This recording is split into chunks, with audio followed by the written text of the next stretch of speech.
इस वक्त की बड़ी खबर आपको बता दें, भोपाल से ये बड़ी खबर है। भोपाल में वंदे भारत ट्रेन में आग लग गई। रानी कमलापति स्टेशन से निजामुद्दीन के लिए रवाना हुई वंदे भारत की C14 बोगी में कुरवाई स्टेशन के पास सुबह करीब 6:30 बजे बैटरी से आग लग गई। सभी यात्रियों को सुरक्षित निकाला गया है। ट्रेन दिल्ली लगभग 2 घंटे देरी से पहुंचेगी। ये बड़ी जानकारी आपको दे दें, भोपाल दिल्ली वंदे भारत ट्रेन में आग लगने की जानकारी है।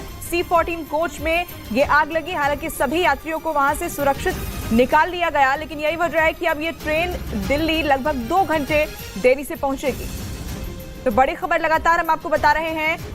भोपाल से ये बड़ी खबर है। भोपाल में वंदे भारत ट्रेन में आग लगने की जानकारी मिल रही है। दरअसल रानी कमलापति स्टेशन से निजामुद्दीन के लिए रवाना हुई वंदे भारत की C14 बोगी में कुरवाई स्टेशन के पास आज सुबह करीब 6:30 बजे बैटरी से आग लगने की जानकारी है। हालांकि आपको ये बता दें कि सभी यात्रियों को सुरक्षित निकाला गया है। ट्रेन दिल्ली पहुंचेगी, लेकिन 2 घंटे की देरी से। C14 ये कोच बताई जा रही है। जानकारी जो अब तक मिली है उसके मुताबिक बैटरी से आग लगने की खबर है।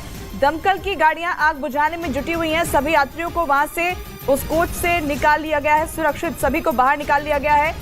ज्यादा जानकारी के लिए सीधे रुख कर लेते हैं हमारे सहयोगी मनोज शर्मा का। मनोज, और क्या अपडेट है इस खबर पर? जो वंदे भारत ट्रेन में हमारी जो DRM से बात हुई है भोपाल डिवीजन के, उनका सीधे तौर पर कहना है कि बैटरी की वजह से आग लगी थी। बैटरी में आग लगी थी, इसमें सिर्फ एक ही बोगी प्रभावित हुई थी और उसकी वजह से आग पर काबू पाने के लिए दमकल की टीम भोपाल से पहुंच चुकी है और अगले आधे घंटे के अंदर, मतलब जल्दी ही रवाना होने वाली ट्रेन, और जो उसकी जो पहुंचने का वक्त है, दिल्ली पहुंचने का वक्त है, उसमें 2 घंटे देरी हो सकती है। लेकिन फिलहाल आग की वजह से किसी भी तरह का जो नुकसान होता है, किसी यात्री को कोई नुकसान नहीं पहुंचा है।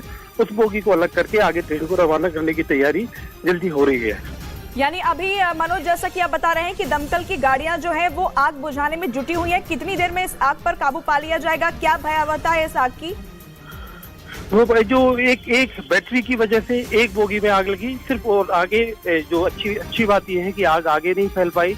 और DRM का कहना है कि जैसे ही पता चला, जो गार्ड था, जो ट्रेन में जो गार्ड होता है, उसकी गार्ड की नजर थी, उसकी पैनी नजर की वजह से फौरन ही आग के बारे में पता चल गया, जिसकी वजह से फौरन ट्रेन को रोक लिया गया। रोकने के बाद दमकल की टीम पहुंच गई है अब, और पहुंचने के बाद ये DRM का कहना है कि आग को बुझाने के बाद उस बोगी को अलग करके ट्रेन को रवाना किया जाएगा। ट्रेन चूंकि यहाँ पर करीब 1.5 से लेकर 2 घंटे से यहाँ पर खड़ी हुई है, उसकी वजह से ट्रेन की आज दिल्ली पहुंचने में 2 घंटे की देरी हो सकती है। लेकिन किसी यात्री को किसी भी तरह, शुक्रिया आपका इस जानकारी के लिए। और इस बीच देखिए, दर्शकों को हम ये तस्वीरें भी दिखा दें। ये वंदे भारत ट्रेन का कोच नंबर C14 है, जिसमें आग लगने की जानकारी मिली। बैटरी से आग लगी थी, हालांकि समय रहते जानकारी मिल गई और ऐसे में तुरंत इस आग पर काबू पाने की तमाम कोशिशें अब की जा रही है। दमकल की टीम वहां पर मौजूद है। इस बोगी को अलग कर दिया जाएगा और उसके बाद इस ट्रेन को आगे दिल्ली के लिए रवाना किया जाएगा। चूंकि अब 1.5 घंटे से लगभग ये ट्रेन यहाँ पर खड़ी है, ऐसे में दिल्ली पहुंचने में देरी हो सकती है।